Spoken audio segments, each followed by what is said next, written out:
Buyurun, təqdim edin. Mən Səlyan sakini Əzizov Emil. Şikayətimiz yoldandır.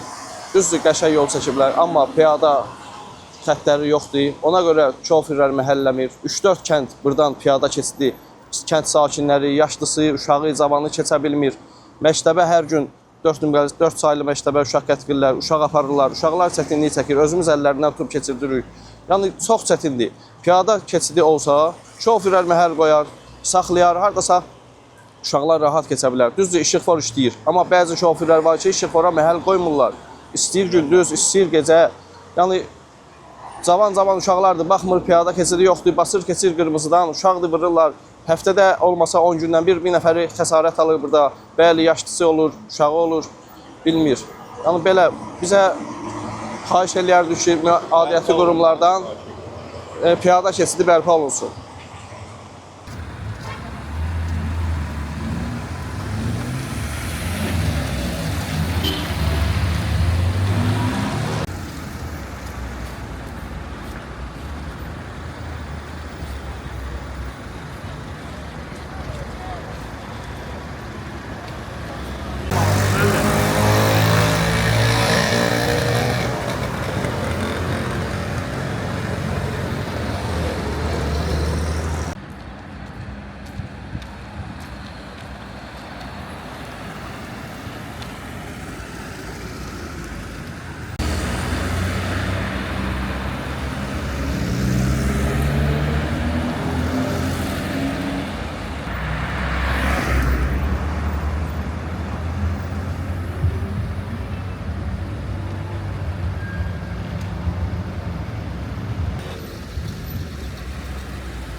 Kes.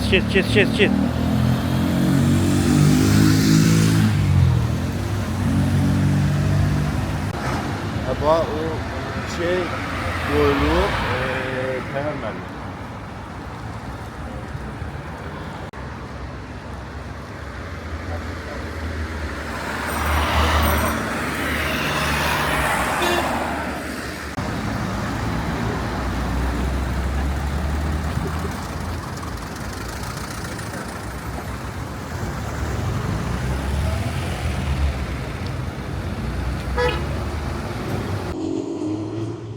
Vüqar Ağabalayev, Vaqif oğlu.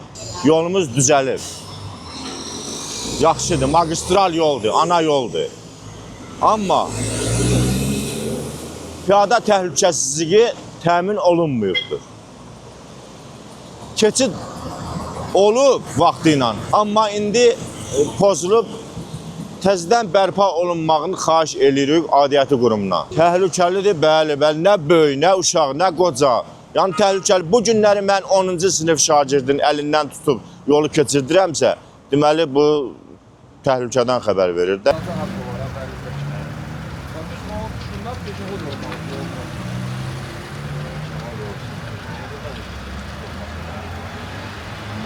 Ama o yerde olmaz.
Heç inan Allah ki, bu uşaqlar məktəbdən evə gəlincə, ay Allah deyirəm, ilah, uşaqlarım salamat gəldilər, çıxdılar evə. Maşınlar o qədər çox sürətlə gedirlər, heç saxlamaq da istəmirlər bəzi vaxt. Çox qorxuludur yollar, həddən artıq. Maşınlar saxlamır, təbii 4 yol ayrıcıdır.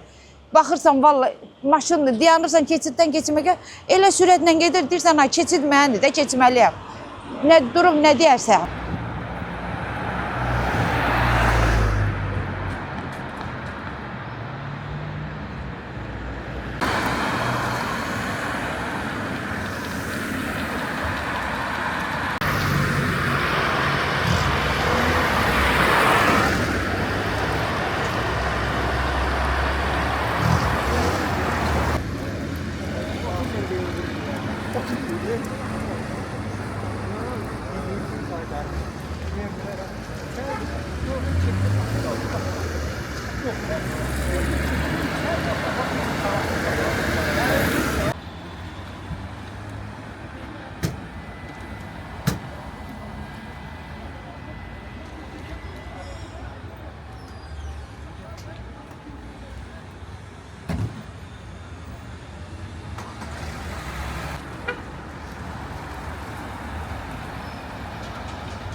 Kes kes kes.